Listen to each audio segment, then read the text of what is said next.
Assalamualaikum warahmatullahi wabarakatuh. Bertemu lagi di Benmul Consulting. Nah, kali ini kita akan membahas mengenai apa yang dimaksud pemufakatan jahat dalam KUHP atau Undang-Undang Nomor 1 Tahun 2023. Ya. Jadi pemufakatan jahat itu diatur di pasal 13 dan pasal 14. Ya, saya coba bacakan ya.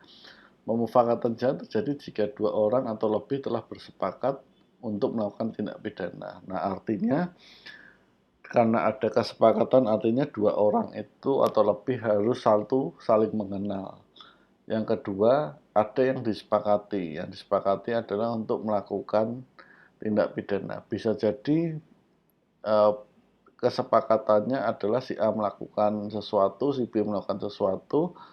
Bisa jadi salah satu yang dilakukan itu adalah bukan hal yang menyebabkan tindak pidana, tetapi meng-create atau mengkondisikan suatu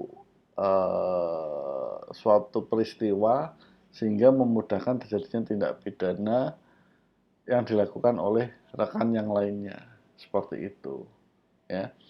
Jadi ada unsur-unsur pemufakatan jahat. Jadi karena harus saling kenal, ada tujuannya, kemudian ada kesepakatannya. Nah, bagaimana jika ternyata tidak saling kenal? Nah, berarti seharusnya tidak bisa masuk dalam pemufakatan jahat, karena kalau nggak kenal bagaimana bisa muncul namanya kesepakatan ya.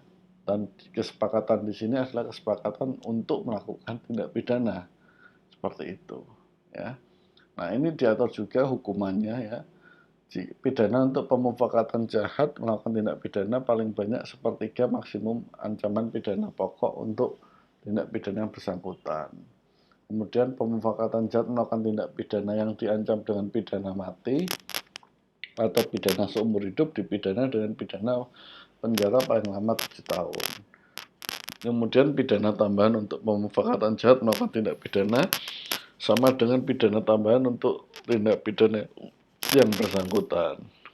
Nah, kemudian di pasal 14C itu adalah hal-hal yang diatur jika dalam pemufakatan jahat itu tidak bisa dipidana jika salah satu pelakunya itu menarik diri dari kesepakatan atau melakukan tindakan untuk mencegah terjadinya tindak pidana. Contoh, katakanlah sudah bersepakat untuk melakukan tindak pidana, salah satunya tidak menjalankan perannya sehingga tidak tercipta suatu kondisi di mana dapat terjadi tindak pidana.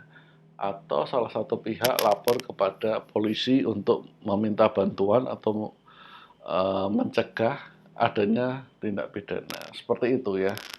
Jadi itu hal yang diatur. Nah, mudah-mudahan cukup jelas ya penjelasan yang kami sampaikan. Terima kasih sudah menonton. Assalamualaikum warahmatullahi wabarakatuh.